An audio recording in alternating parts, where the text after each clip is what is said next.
এই যে এখানে কোফতা রেডি হয়ে গেছে, এখানে মশলাও পড়ে গেছে কড়াইয়ে। মশলা কষাতে শুরু করে দিয়েছি। মশলাটা কিভাবে বানিয়েছি আমি তোমাদেরকে বলে দিই ছোট্ট করে। প্রথমে দিয়েছি ওর মধ্যে হচ্ছে একটু গোটা আদা, মানে পেস্টটার মধ্যে গোটা আদা, একটু পোস্ত, একটু কাজু বাদাম আর একটু কাঁচা লঙ্কা আর হচ্ছে একটু চার মগজ দিয়ে আমি পুরো ব্যাপারটাকে একদম পেস্ট করে নিয়েছি। পেস্ট করার পর কড়াইয়ের তেলের মধ্যে, এই যে একদম তেলের মধ্যে আমি ওই মানে পেস্টটাকে ঢেলে দিয়েছি। ঢেলে দেওয়ার পর তার মধ্যে দিয়েছি একটু গুঁড়ো লঙ্কা, একটু হচ্ছে জিরের গুঁড়ো আর ধনের গুঁড়ো আর একটু হালকা হলুদ, এই যে দিয়ে ব্যাপারটাকে পুরো ভেজে ভেজে নিচ্ছি। এই যে মশলাটা কষা হয়ে গেলে এই দেখো তেল ছাড়তে শুরু করে দিয়েছে। যেহেতু কাজু বাদাম আছে একটু তেলটা বেশি ছাড়বে। এই যে আমি সুন্দর করে কষিয়ে নিচ্ছি যেন কাঁচা গন্ধটা না থাকে, চার মগজ বা কাজু বাদামের কাঁচা গন্ধটা যেন না থাকে। এই যে ভাজা ভাজা করে নিচ্ছি। বা সুন্দর একটা স্মেল বেরিয়ে গেছে কিন্তু এবার দেখো।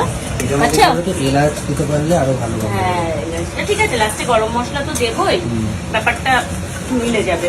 আমি এর মধ্যে দিয়ে দিচ্ছি এই জল।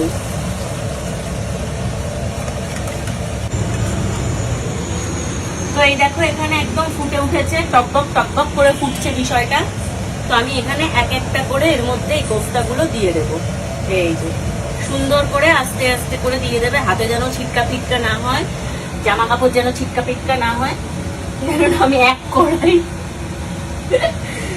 কড়াই দিয়েছি, ঝোল দিয়েছি।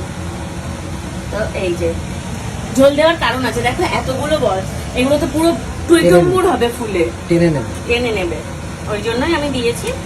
তো এই মতো অবস্থায় এটাকে ফুটতে দিতে হবে এবং বারবার করে খালি নুন আর মিষ্টিটা চেক করতে থাকতে হবে, কেননা এই যে এই কোফতাগুলো নুন আর মিষ্টি টানতে থাকবে। কোফতা অলমোস্ট রেডি হয়ে এসেছে। হ্যাঁ এই যে এবার এতে দিয়ে দেবো গরম মশলা। সুন্দর করে একটু সাইড দিয়ে দিই, কেননা বেশি নাড়াচাড়া যেহেতু দেওয়া যাবে না। গরম মশলা দিয়ে দিলাম, জাস্ট একটু নাড়াচাড়া দিয়ে দিলাম। এটাকে একটু উল্টে দিই, হয়ে গেল। খুব বেশি নাড়াচাড়া দিলেই মানে এগুলো এখন একদম পুরো একদম ফুলে উঠেছে, তো দেওয়াই যাবে না নাড়াচাড়া। দেখো দেখো দেখো তেলটা কি সুন্দর ছেড়ে দিয়েছে, দেখো বোঝা যাচ্ছে।